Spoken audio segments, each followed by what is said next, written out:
Different species of bacteria have been known to live together in nature, but sometimes coexistence can be hard. Pseudomonas aeruginosa and Staphylococcus aureus are good examples of this. They've been found to coexist in nature, but in a lab setting, Pseudomonas will outcompete Staph. Pseudomonas does this by excreting an exotoxin that will kill Staph. Wild-type Pseudomonas has a gene called GSHA that is an important virulence factor in its pathogenesis in humans. We suspect that a mutant strain lacking GSHA will allow Pseudomonas and Staph to coexist in vitro. Cultures are started in 5 milliliter lysogeny broth, which is a liquid media that contains the essential nutrients for both the Pseudomonas aeruginosa and Staphylococcus aureus. Stock cultures are frozen in 50% glycerol.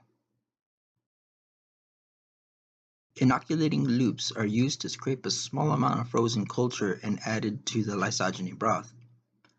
Theoretically, only one cell is needed to start a culture, so very little is needed. This will be used as our stock culture for the next step in the experiment.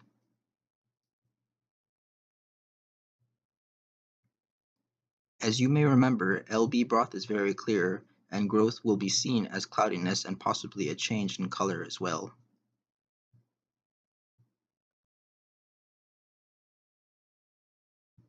Glycerol stock is stored at -80 degrees Celsius.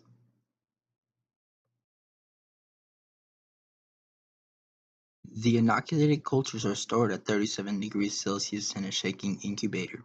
37 degrees Celsius is the ideal growing temperature for both species, and the shaking helps to distribute the bacteria throughout the culture. After approximately 24 hours, the cultures are removed from the incubator. As you can see, the cultures are now cloudy and Pseudomonas has its characteristic green color. The culture containing Staphylococcus lacks a color change, but you can see the turbidity of the solution indicating growth. These will be used as stock cultures for this experiment. To ensure culture homogeny, they are briefly vortexed. A loopful of overnight culture is used to streak across the middle of the plate. Careful not to gouge the agar. Plates will be set aside to dry before streaking the other species in a cross or T-shaped pattern. The plate is labeled in order to know which species is streaked and its direction on the plate.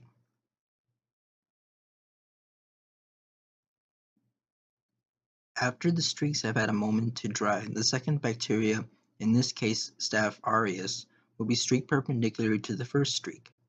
This will create a zone of contact in the middle of the plate where the two species cross and we can observe their interactions.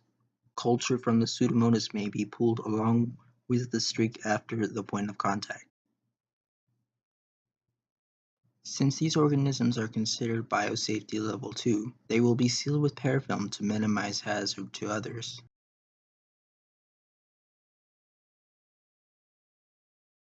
Plates are stored in an incubator set at 37 degrees Celsius. After 24 hours, you can see the growth of both of the streaks and their direction. You can see the zone of inhibition at the point of contact where Staph isn't seen growing. You can see some Pseudomonas culture pulled through below the point of contact. These results were consistent with the other replicates. Compared with a test using the wild types for both Pseudomonas and Staph, it doesn't seem GSHA plays a major role in the ability of Pseudomonas and Staph to coexist in vitro. Another possibility to look into is epigenetic regulation changes due to environmental cues that allows Pseudomonas to coexist with Staph in vitro.